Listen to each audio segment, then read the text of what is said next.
हाँ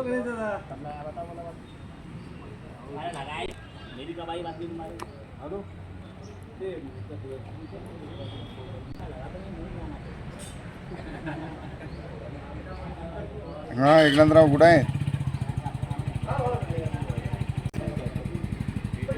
हॅलो, रेस्टॉरंटला वाट पाहतोय तुमची, या लवकर. भाऊ, तुम्ही काँग्रेस सोडून शिवसेनेमध्ये दाखल झाले आहे.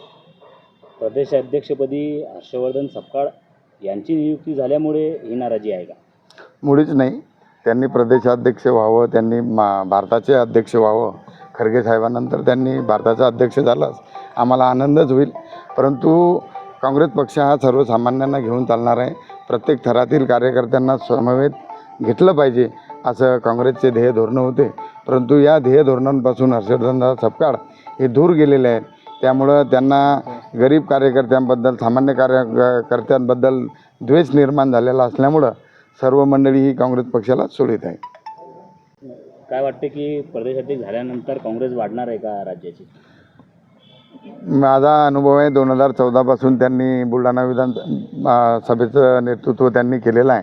2014चा अभ्यास केला आणि आज 2025चा अभ्यास केला तर निश्चितच 60-70% काँग्रेस ही त्यांच्या अरेरावीमुळे आणि अरेरावीमुळेच काँग्रेस पक्षाला गच्छंती ही लागलेली आहे.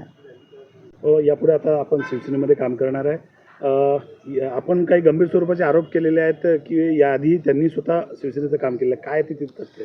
माझं याच्या व्यतिरिक्त अजून तुम्हाला सांगणं असं आहे की हर्षवर्धनदादा सपकाळ यांनी फक्त आणि फक्त 2 वेळेस काँग्रेस पक्षाचं काम केलेलं आहे. 2 वेळेस म्हणजे ज्यावेळेस ते 2014ला उभे होते त्यावेळेस आणि 2019ला उभे होते त्यावेळेस. 1999ला धुरपतरावजी सावळेसाहेब यांना उमेदवारी मिळाली होती, त्यावेळेससुद्धा त्यांनी त्यांचं काम केलं नव्हतं. 2004ला माझे वडील स्वतः बुलढाणा विधानसभा मतदारसंघातून निवडणूक लढवली, त्यांचंसुद्धा त्यांनी काम केलं नव्हतं. पुन्हा एकदा 2009ला धुरपतरावजी सावळे यांना तिकीट मिळालं होतं काँग्रेस पक्षाचं, त्यावेळेससुद्धा त्यांनी अपक्ष अर्ज भरला होता आणि अपक्ष अर्ज भरल्यानंतर त्यांनी कोणाचं काम केलं आहे हे बुलढाणा विधानसभा मतदारसंघातील सर्व जाणते काँग्रेसची जी मंडळी आहे यांना सर्वश्रुत आहेच.